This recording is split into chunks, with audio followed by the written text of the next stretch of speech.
가지 마스크를 쓰면 다음 주부터는 이제 의무사항이 아니라 실내 마스크가 권고사항으로 바뀌죠. 그러면 예배할 때 훨씬 더 자연스러우리라고 생각을 합니다. 그리고 또 우리 찬양대도 여러분들 좀 더 헌신하게 원하시는 분들이 있으면 더 많이 또 헌신하셔서 마음껏 입술을 벌려 하나님을 찬양할 수 있기를 소망합니다. 한 주간 어떻게 지내셨습니까? 명절 보내시느라 분주하셨죠. 한번 옆에 분들하고 한번 인사 나누겠습니다. 명절 잘 보내셨습니까? 네. 명절 지나고 나면 남는 것이 있다고 합니다.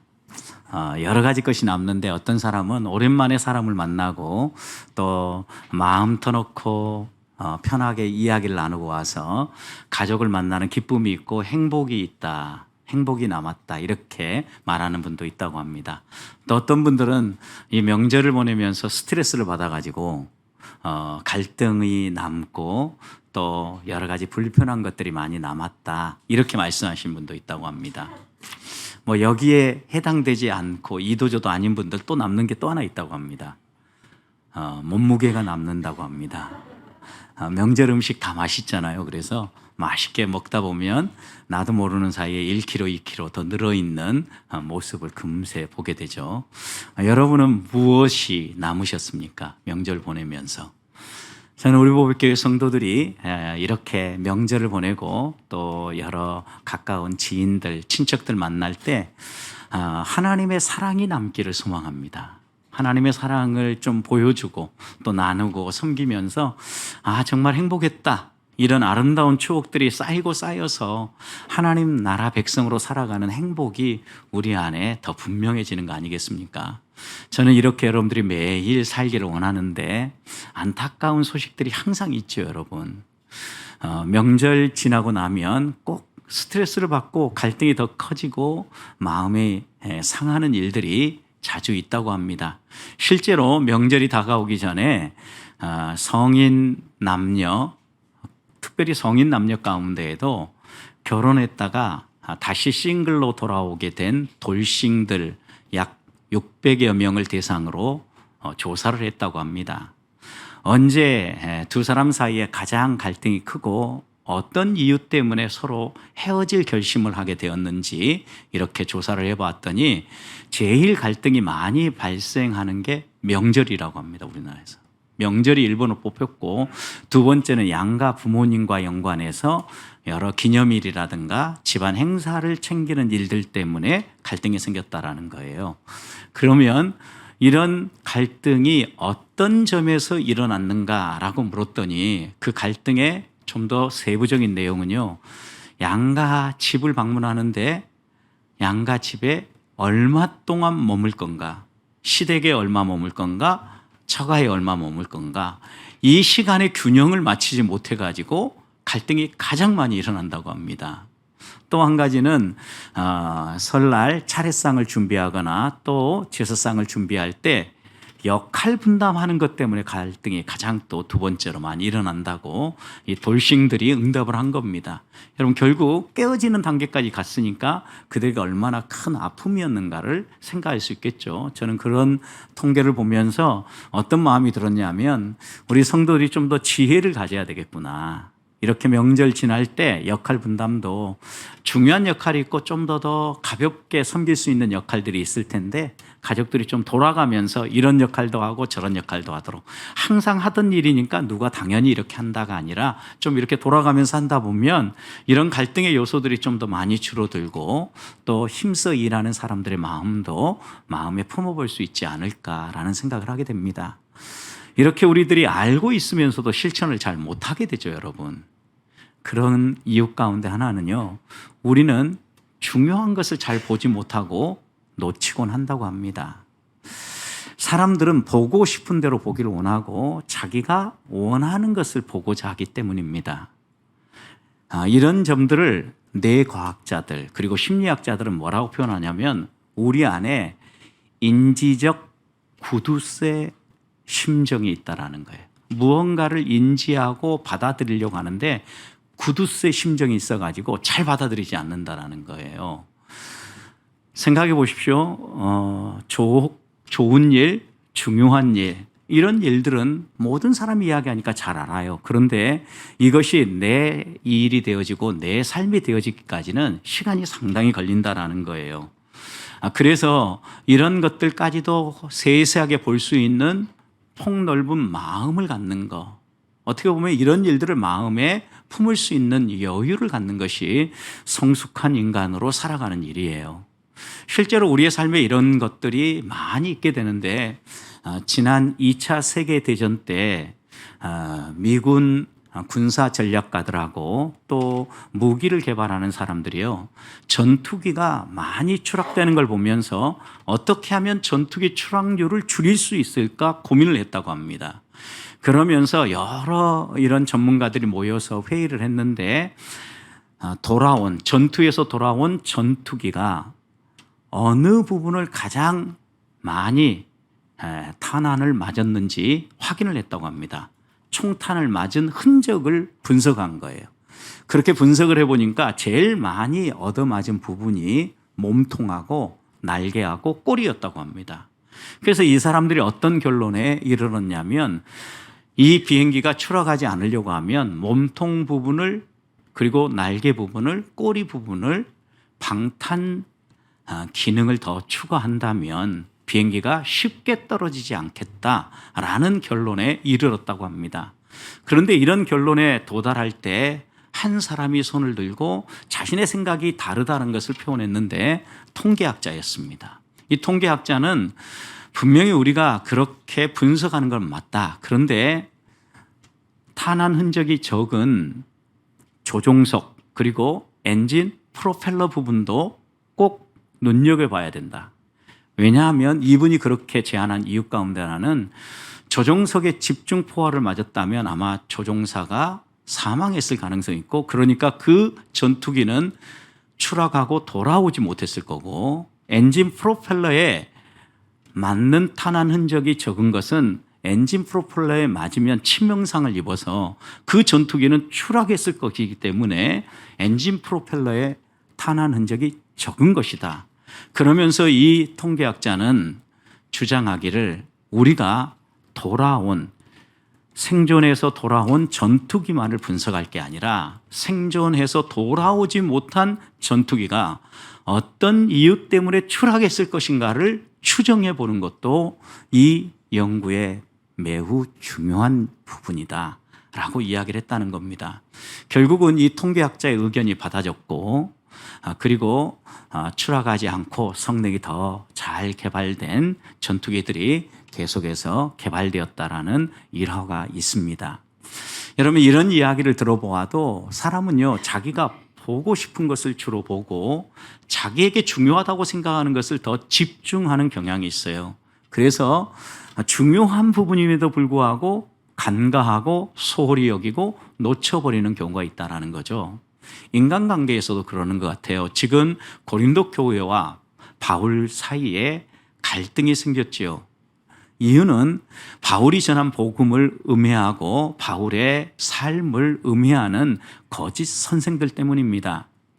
본인들이 예루살렘 교회에 추천을 받아서 내려온 전도자라고 이야기를 하면서, 너희가 받은 복음만으로는 안 되고, 바울이 가르쳐준 그 복음만으로는 안 되고, 할례도 받아야 되고 율법도 지켜야 구원을 받는다, 이렇게 가르치는 선생님들이 등장을 했고, 또 바울의 행동을 봐라, 그가 정말 너희들에게 좋은 선생님이라면 이렇게 행동하면 되겠느냐, 복음만 전하고 떠나간 사람이 무슨 너희들에게 좋은 선생님이냐, 만약 그가 진정한 선생님이라면 너희들과 함께 있으면서 너희가 힘들 때 너희를 도와주는 선생님이 되지 않겠느냐, 이런 이야기들을 펼쳐간 거예요. 그리고 그가 떠나가서 너희들에게 원하는 게 뭐냐, 성경금 보내달라는 거 아니냐, 예루살렘 교회를 위해서 구제헌금을 하자라는 거, 야, 말은 구제헌금이지만 바울이 자기 필요를 채우려고 이런 헌금들 요구하는 거다, 이런 설을 남기고 음해하기 시작하고 이간질을 한 거예요. 이렇게 금이 가 있는 상황에서 바울도 최선의 선택이 무엇일까 분명히 고민했을 겁니다. 그들에게 자신의 복음의 진정성을 전달하고 자신의 삶이 어떤 삶인가 왜 하나하나 낱낱이 드러내면서 변증하고 싶은 마음이 왜 없었겠습니까?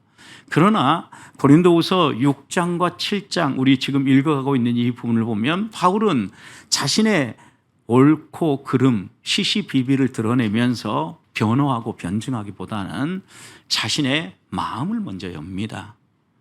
내가 너희들을 품었다. 우리가 너희들을 품었다. 우리의 마음을 활짝 열어서 너희를 품었다라고 얘기하죠.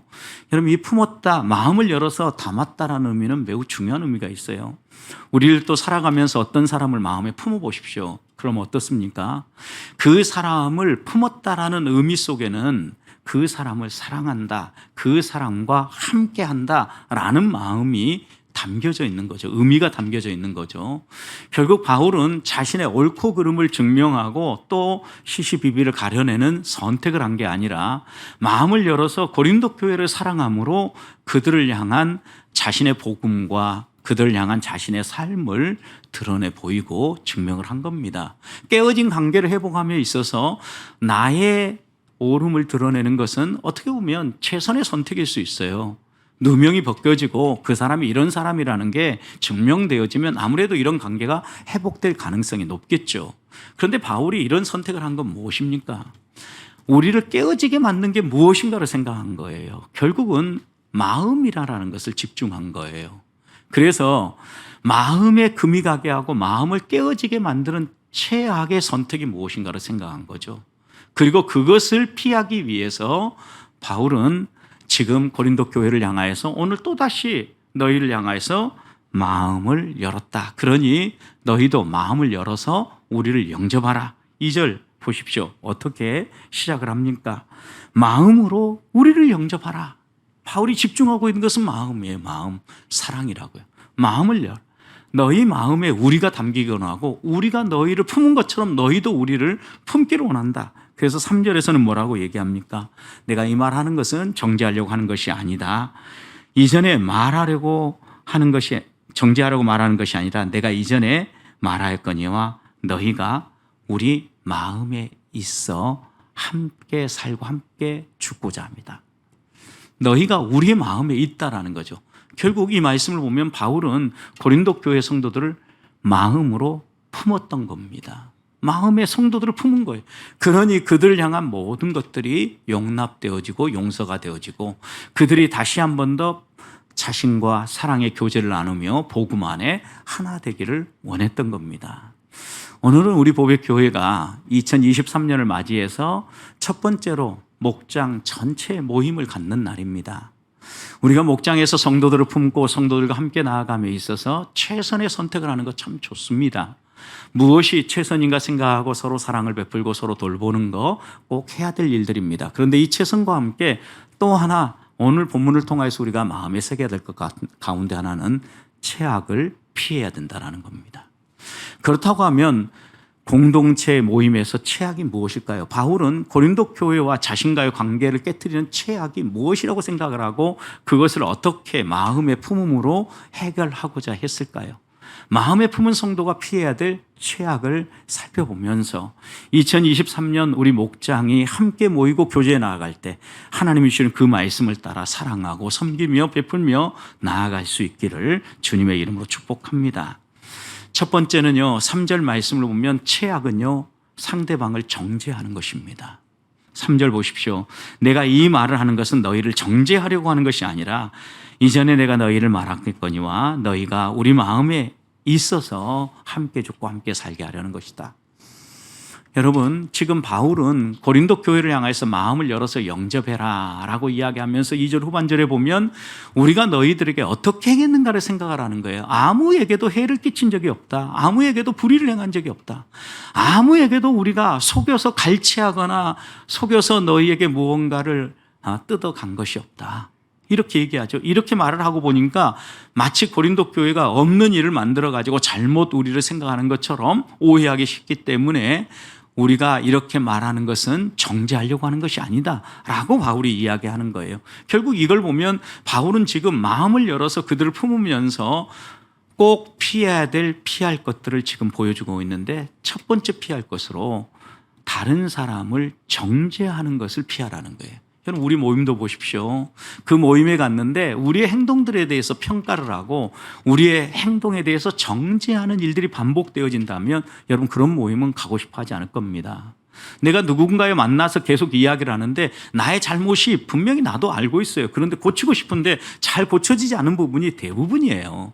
그런데 자꾸 그 부분을 지적하고 그 부분을 들추어내면서 마음에 부담을 주는 사람이 있다고 생각을 해보세요. 그러면 그분은 만나고 싶지 않을 거예요. 그런 점에서 바울은요, 지금 우리들이 우리의 입술을 열어서 서로 정죄하지 아니하고 서로에 대해서 평가하지 않도록 조심하고 있는 거예요. 우리의 관계를 위해서 바울이 스스로를 돌아보기 원하는 게 무엇입니까? 바울도 본을 보이면서 내가 너희에게 정죄하는 말을 하지 않으려고 예를 쓴다. 너희도 우리에 대해서 그렇게 하지 않도록, 그런 말을 하지 않도록 함께 마음에 품었으면 좋겠다라고 지금 전하고 있는 겁니다. 실제로 마음에 품고 보니까 고린도 교회 성도들이 달리 보였을 겁니다. 여러분 고린도 교회처럼 상처가 많고 문제가 많은 교회가 어디 있습니까?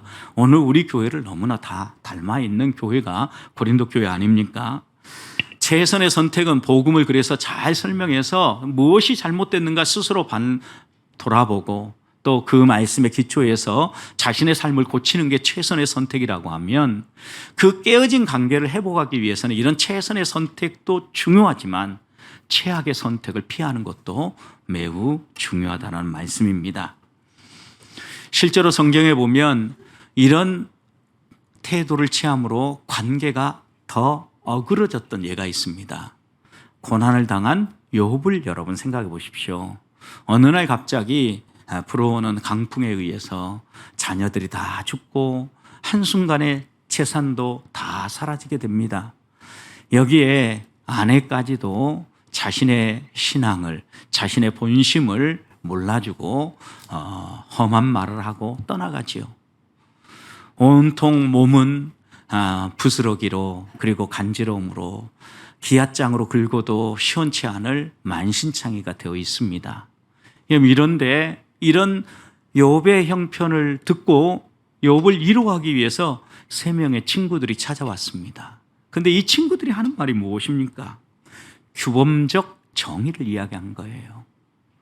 실제로 우리가 많이 알고 있는 욥기 8장 4절부터 6절 말씀을 보십시오. 내 시작은 미약했으나 내 나중은 창대하리라. 이 말씀이 어떤 배경에서 나오냐면요, 만일 너가 하나님 앞에서 정직히 행하고 마음을 청결히 하고 하나님께 나아가서 부지런히 구하면 의로운 하나님께서 너를 위해서 축복하고 은혜를 베풀어 줄 것이다. 지금은 너가 다 망하고 모든 것들이 사라진 것처럼 아무것도 없는 것 같지만 내 시작은 미약하지만 내 나중은 이렇게 하나님 앞에 회개하면, 이렇게 하나님 앞에 너 자신을 살피고 청결하게 하면 창대하게 될 것이다. 이렇게 이야기한 거예요.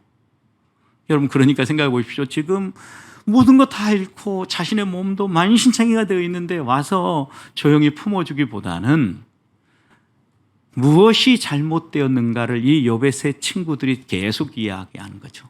지금 8장은 수앗 사람 빌닷의 이야기지 않습니까? 여기에 대해서 욥도 지지 않고 계속해서 친구들한테 이야기를 합니다. 내가 그런 사람이 아니다. 내가 하나님 앞에서 이런 얘기를 들을 만한 행동을 하지 않았다. 혹시 너희가 생각할 때 그런 부분이 있다고 하면 한번 얘기해봐라. 이야기를 못합니다. 여러분 그런데 이런 친구들과 욥의 대화를 곁에서 듣고 있었던 또 다른 사람이 있습니다. 엘리후라는 사람입니다. 욥기 32장 후반부를 보면 32장부터 쭉 몇 장을 보면 이 엘리후가 본격적으로 이야기를 하는데 욥기 32장 2절에서 엘리후가 욥에게 화를 내면서 말을 합니다. 욥이 하나님보다 자기가 의롭다기 때문에 내가 너한테 화를 낸다. 또 이 엘리후가 3 친구에게 화를 냅니다. 그런데 이유가 뭐냐면 그들이 능히 대답하지 못하면서도 욥을 정죄합니다. 욥이 자신을 정죄하는 친구들에게 내가 무엇이 잘못했는지, 정말 너희 말대로 그러는지 증거가 뭐냐 한번 대답해봐라, 얘기해봐라. 아무 말도 못하는 거죠. 욥은 끝까지 자기가 의롭다라고 이야기함으로 하나님을 정죄하고 의로우신 하나님을 의심하게 만든 거예요. 그래서 이 엘리후는 욥도 잘못되어졌고 욥의 친구들도 잘못되어졌다라는 것을 부각시키고 드러내는 거죠. 여러분 이게 뭘 얘기하는 겁니까? 다 규범적 정의를 가지고 무엇이 선한 일이고 무엇이 옳은 것인지 시시비비를 다루면 오히려 관계가 풀어지지 않고 이렇게 끝까지 평행선을 그리면서 갈등만 더 증폭될 수 있다는 것을 성경이 그대로 보여준 거예요. 엘리후가 이렇게 말을 하자 하나님이 드디어 등장하셔서 욥에게 이야기하죠. 너의 죄가 얼마나 넓은지 한번 생각해 봐라. 바닷물이 이렇게 쓸려오는데 누가 그 물이 백사장 끝에서 딱 멈춰서도록 했겠느냐. 너가 지혜가 있다고 하면 하늘의 별들 이 모든 것들을 살펴보면서 삼라만상과 여러 계절이 바뀌는 것, 이런 조화를 누가 이루는지 한번 생각해 봐라. 하나님은 쭉 욥에게 설명을 합니다. 너가 지혜 있고 너가 옳고 너가 의롭다고 얘기하는데 하나님이 어떤 분인가에 대해서 하나하나 쭉 설명을 해줘요. 그러자 욥이 어떻게 합니까? 하나님께 무릎을 꿇습니다. 그러면서 욥기 42장 5절에서 내가 죽게 대하여 이제까지는 귀로만 듣고 알았는데 이제는 직접 내가 눈으로 보고 경험하여 알게 되었습니다. 하나님 감사합니다. 그러면서 그 다음 이렇게 고백합니다. 그러므로 내가 스스로 내가 이제까지 말했던 거 다 거둬드립니다. 하나님. 내가 말했던 거, 무지해서 이렇게 고백했던 거 다 거둬드립니다. 그리고 티끌과 제 가운데에서 회개합니다. 용서해 주십시오. 여러분, 이 욥기의 이야기를 통해서 우리가 다시 한번 마음에 새겨야 될 것은요, 신실하신 하나님이 우리가 어떻게 인간관계를 맺으며 살아가야 될 것인지를 보여준 거예요. 고난당한 자를 보면서도 또 내가 고난을 당할 때 우리들이 취해야 될 자세가 무엇인가를 보여주는 거죠. 다른 사람을 평가하거나 규범적 정의를 가지고 다른 사람의 옳고 그름을 판단하고 평가하고 정죄하기보다는 오히려 그들을 있는 모습대로 받아주고 오히려 그들을 마음에 품으라는 거예요. 마음에 품어야 사랑의 언어가 나오고 그들을 향한 격려가 나올 수 있는 겁니다. 저는 우리 보백교회 목장이 모일 때마다 2023년 우리 성도들이 서로 만날 때마다 하나님 앞에서 우리 자신을 먼저 살피고 우리 자신을 살피면 누구나 다 죄인이잖아요. 오죽하면 바울은 로마서에서 의인은 없나니 한 사람도 없다고 이야기했겠어요. 정말 그렇습니다. 우리 자신도 꼼꼼히 살펴보면 흠결이 많은 사람들입니다. 그렇다면 상대방을 평가하고 정죄하는 언어, 이런 최악은 피하고 오히려 그들을 마음의 품음으로 있는 모습 그대로 받아줄 수 있는 믿음의 형제 자매들이 되시기를 주님의 이름으로 축복합니다. 두 번째 피해야 될 최악은요, 이기적인 마음입니다. 7장 3절을 보십시오. 내가 이 말을 하는 것은 정죄하려고 하는 것이 아니다 라고 이야기한 다음에 이전에 내가 말했거니와 너희가 우리 마음에 있어서 우리가 너희를 품어서 그 다음 함께 죽고 함께 살고자 합니다. 여러분, 함께 죽고 함께 산다라는 것은 우리는 하나다, 우리는 운명 공동체다, 이런 이야기예요. 여기 함께 죽고 함께 산다는 것은. 그런데 여러분 생각해 보십시오. 이기적인 사람은 어떻게 표현합니까? 나 살고 너 죽자죠, 여러분. 함께 살고 함께 죽자가 아니에요. 나 살고 너 죽자죠. 여러분, 이기적인 사람들의 모습이죠. 그래서 이기적인 우리들은요, 이 세상에서 아무리 이웃을 위해서 배려한다고 해도요, 내 필요가 먼저 채워져야 이웃이 눈에 들어온다고 이야기를 합니다. 그런데 여러분, 하나님이 원하는 것은요, 너의 필요가 채워지고 나서 이웃을 돌아보고 이웃을 섬기라는 게 아니에요. 함께 살고 함께 죽는 거예요. 같이 힘들 때 같이 힘들고 같이 잘 될 때 같이 잘 되는 거죠. 여러분, 그러려고 하면 어떻게 해야 돼요? 우리의 삶을 같이 열어놓고 마음에 서로를 품어야 되는 거예요. 나도 성도를 품어야 되지만 성도도 나를 품어야 돼요. 같이 품을 때 함께 살고 함께 죽는 이런 놀라운 은혜와 열매가 맺어진다라는 거예요. 오늘 본문에서 바울이 함께 죽고 함께 산다는 언어를 표현할 때는 두 가지 의미가 여기엔 담겨져 있어요. 실제적으로 바울이 지금 죽을 위기에 놓여 있어요. 이 편지를 쓸 때 많은 박해자들이 있었고 지속적으로 바울을 공격하는 사람들 때문에, 음해하는 사람들 때문에 바울이 생명의 위협을 받고 있었던 거죠. 이럴 때 바울은 든든한 옆에서 함께 해주는 사람이 있기를 원하는 거예요. 함께 죽고 함께 살기를 원했던 거예요. 여러분, 누군가 힘들 때 옆에 같이 있어주기만 해도 넉넉히 이겨낼 수 있죠. 얼마나 힘이 됩니까? 얼마나 좋습니까? 우리가 흔히 남자들 군대 경험들 가지고 이렇게 이야기하죠. 군대에서 그 어려운 훈련 이겨낼 수 있었던 것은 나 혼자였으면 못했을 텐데 함께 훈련받고 함께 동고동락하는 전우가 있어서 그 훈련 잘 받고 제대할 수 있었다. 이렇게 이야기하지 않습니까? 여러분, 함께 한다는 의미 속에는 바로 그런 의미가 첫 번째 담겨져 있고요. 두 번째, 영적으로 또 다른 의미가 있어요. 함께 죽고 함께 산다는 것은요, 먼저 우리가 하나님 안에서 죽지 않으면 우리가 누구를 위해서 사는 삶은 불가능해요.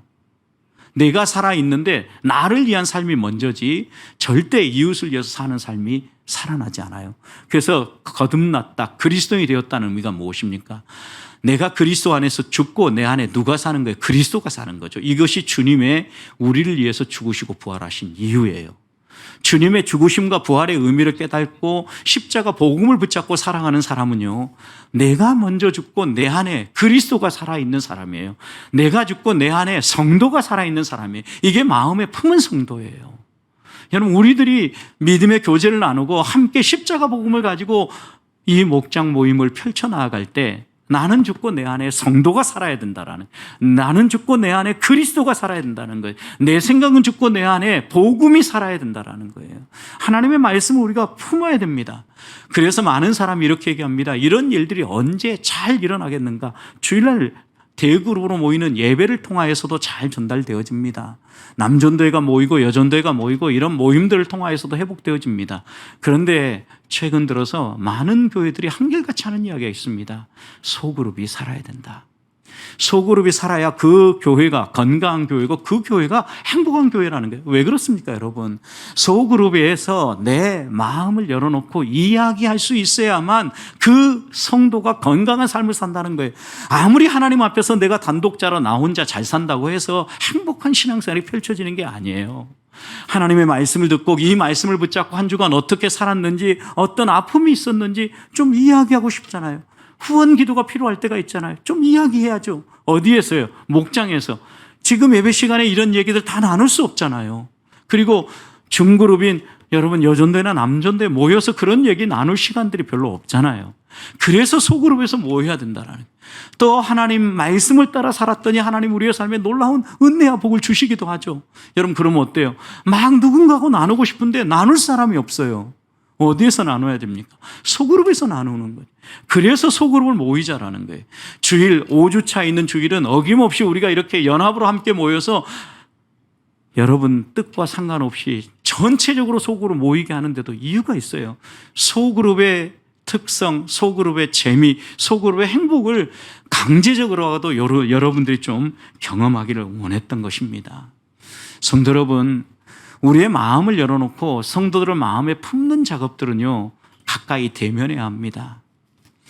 설령 우리의 마음속에 꼭 들어맞는 마음에 이미 품은 성도뿐만 아니라 아직 품지 못한 성도들까지도 목장에서 만나면서 마음에 품을 때 나의 이기적인 삶이 좀 내려놔지고 이웃을 품고 함께 죽고 함께 사는 삶이 회복되어진다라는 거예요. 기독교의 진리가 아무리 사랑이라고 이야기를 하고 이웃을 내 몸처럼 사랑하라고 아무리 이야기를 해도요, 이 최악의 피해야 될 것, 이기적인 마음 내려놓지 않으면요, 복음의 사람으로 우리가 건강한 모임, 건강한 만남을 이어갈 수 없다라는 것 꼭 기억하십시다. 함께 죽고 함께 산다라는 이 공동체 의식을 마음에 품음으로 2023년 한 해 동안 우리 소그룹뿐만 아니라 성도들 간에 또 가족 간에 우리 이웃 간에 만날 때 하나님 사랑을 흘려보낼 줄 아는 마음에 품은 성도들이 되시기를 주님의 이름으로 축복합니다. 마지막으로 피해야 될 것은 자기 자랑입니다. 4절 보십시오.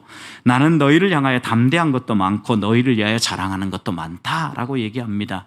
여러분, 이렇게 얼른 읽다 보면 오해하기 쉬운 부분이 있어요. 마치 바울이 자기가 담대하게 너에게 말한다, 내가 담대해서 나의 자랑거리도 많다, 이렇게 이야기하는 것처럼 들리는데 정반대입니다. 표준 세번역은 이 본문을 이렇게 번역했습니다. 나는 여러분에게 큰 신뢰를 두고 있습니다. 여러분을 매우 자랑스럽게 생각합니다. 분명하죠, 의미가. 원래 이 단어의 의미는요, 바울이 고린도 교회 성도들에 대한 확신이 있었다라는 거예요. 믿음의 건강한 복음을 이미 그들이 받았기 때문에 그들이 다시 회복되어지고 깨어진 관계가 다시 풀어질 거라는 확신이 있었어요. 이런 큰 확신을 가지고 바울이 어떻게 합니까? 고린도 교회 성도들에 대하여서 자랑하는 거예요. 여러분, 그런데 고린도 교회가 자랑할 것만 있었기 때문에 자랑한 게 아니에요. 엄밀하게 따져보면 자랑할 것보다요, 갈등이 더 많았을 거예요. 그런데 바울은 이들을 자랑합니다. 고린도 교회에 얼마나 많은 사람들이요, 분파주의에 사로잡혀서 자기 멋, 자기 잘난 멋, 자기 배운 것 자랑하면서 서로 다투며 자기를 드러냈습니까? 또 여러분 생각해 보십시오. 고린도 교회가 여러 가지 자기 이익만을 추구하는 이기적인 사람이었기 때문에요, 다른 사람을 배려하지 않잖아요. 내 은사가 더 뛰어나다고 생각하고 예배 시간에 막 자기 은사만 드러냅니다. 그러니 질서가 깨어집니다. 또 내가 만족하고 내가 행복하게 사는 게 중요하다고 생각하니까 자기 행복과 만족만을 위해서 달려갑니다.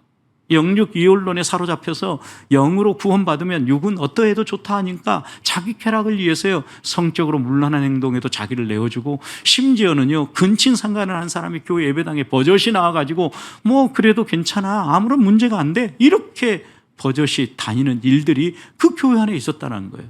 여러분, 오늘날로 표현하면 얼마나 문제가 많고 상처가 많은 그런 교회입니까? 그런데 바울은 그들의 이런 문제점을 지적하고 너희들 이렇게 참 못된 놈들인데 여전히 나에 대해서도 그렇게 못된 심중을 가지고 대한다, 이렇게 말하지 않고 오히려 그들을 마음에 품고 어떻게 해요? 그들의 장점들, 이런 것들을요, 확신을 가지고 자랑했다라는 거예요. 여러분, 이래야 깨어진 관계도 회복되어지고 공동체도 살아난다라는 것을 우리에게 보여준 거예요. 성도들이 만날 때 여러분, 우리 눈에 먼저 보이는 것은 과거의 경험들, 그리고 우리에게 여러 가지 행했던 일들이 생각이 나서 칭찬보다는 정죄하는 말들이 먼저 나오기 쉽고, 또 격려하기보다는 정죄하는 말이 더 나아가기 쉽습니다. 그렇지만 우리가 성도를 마음에 품어보십시다. 마음에 품으면은요, 그 품는 마음으로부터 사랑이 나오고요, 이 사랑은요, 움직이게 만들고 행동하게 만들어요. 어떻게 움직이고 어떻게 행동하게 만듭니까? 하나님 사랑으로 서로를 격려하게 만들고 서로를 이해하게 만들어요. 그리고 내가 해줄 것은 무엇인가? 비록 단점도 있지만 단점을 들추어내기보다는 오히려 장점을 부각시키고 서로 이야기함으로 그 모임의 분위기가 화기애애하고 정말 사랑으로 가득할 수 있도록 섬기게 되어진다라는 거죠. 성도 여러분, 우리가 살아가는 세상이 어떤 곳인가 봅시다. 우리가 살아가는 세상은요, 하나님으로부터 멀어진 곳입니다.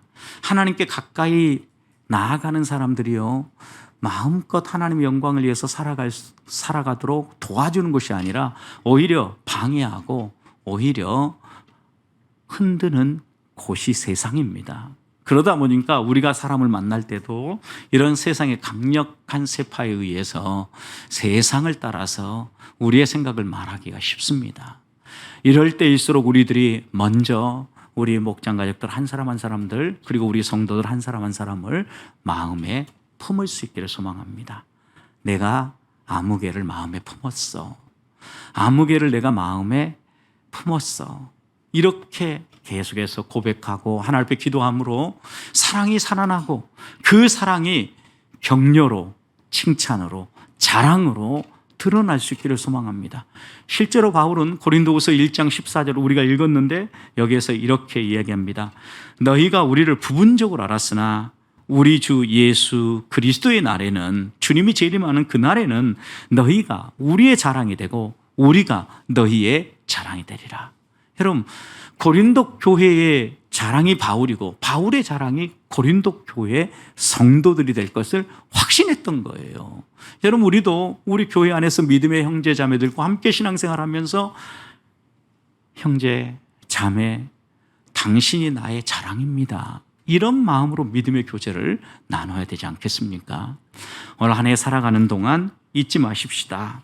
상대의 행동을 평가하고 정죄하는 최악의 행동들을 내려놓으십시다. 함께 살고 함께 죽는다는 공동체 의식을 가지고 이기적인 마음을 내려놓읍시다. 내 잘난 것에 내 것을 드러내고 자랑하기보다는 상대의 흠결이 많다 할지라도 오히려 이웃을 자랑하고 또 마음에 품은 성도들을 드러내므로 올 한 해 살아가는 동안 교제가 풍성해지고 하나님 보시기에 어찌 그리 아름답고 선한가, 하나님이 이렇게 우리를 보고 감탄할 수 있는 한 해의 삶을 살아가는 성도들이 되시기를 주님의 이름으로 축복합니다.